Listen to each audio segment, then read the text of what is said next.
હાલ તમામ મહિલાઓ માટે એક દુઃખદ સમાચાર સામે આવી રહ્યા છે।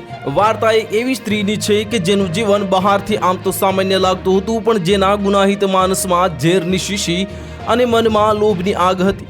આ તેનું નામ હતું કેડી કેપમ્મા, પરંતુ ભારતમાં ગુનાહિત ઇતિહાસે તેને સાઇનાઇડ મલ્લિકાનું નામ આપ્યું। આ કર્ણાટકના નાનકડા ગામડાઓમાંથી લઈને બેંગ્લોરની ઘમસાણ ભરી ગેલીઓની સુધી તેણે મંદિરને પોતાના ગુનાઓનું ઘટના સ્થળ બનાવી એક પછી એક એવા 6 મહિલાઓના જીવ લઈ લીધા। 1970ની સાલ હતી અને કર્ણાટકના કગલીપુરના જે ગામમાં એક નાનકડી ઝૂંપડીમાં એક બાળકીનો જન્મ થયો। તેનું નામ રાખવામાં આવ્યું હતું કેડી કેમ્પમાં। આ ગામની હવા શુદ્ધ હતી, ખેતરો લીલાછમ અને જીવન સાદું હતું। બાળકીનો પરિવાર મધ્યમ વર્ગનો હતો અને ન ખૂબ ગરીબ ન ખૂબ અમીર, પણ આ શાંતિ લાંબી ન ટકી।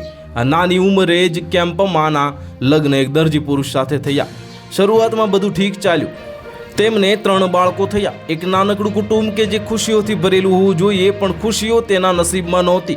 આ 1998નું વર્ષ આવ્યું અને તેના જીવનમાં એક એવો વળાંક આવ્યો કે તેનો સમગ્ર પરિવાર તબાહ થઈ ગયો। તેના પતિએ એક ચીટ ફંડ બિઝનેસ શરૂ કર્યો જે નિષ્ફળ ગયો।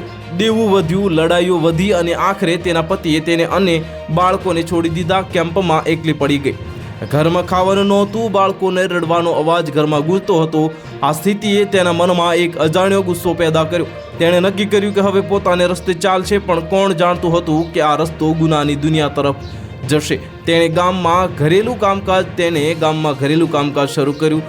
થોડા નાણાં મળવા લાગ્યા, પણ તે પૂરતા નહોતા। તો હાલ માટે આટલું જ। મળીશું નવી અપડેટ સાથે। જો તમને અમારા વિડીયો પસંદ આવતા હોય તો વિડીયોને લાઇક કરી દેજો, ચેનલને સબસ્ક્રાઇબ કરી બાજુમાં આવેલા બેલ આઇકનને દબાવી દો, જેથી તમને આવા સમાચારની અપડેટ મળતી રહે।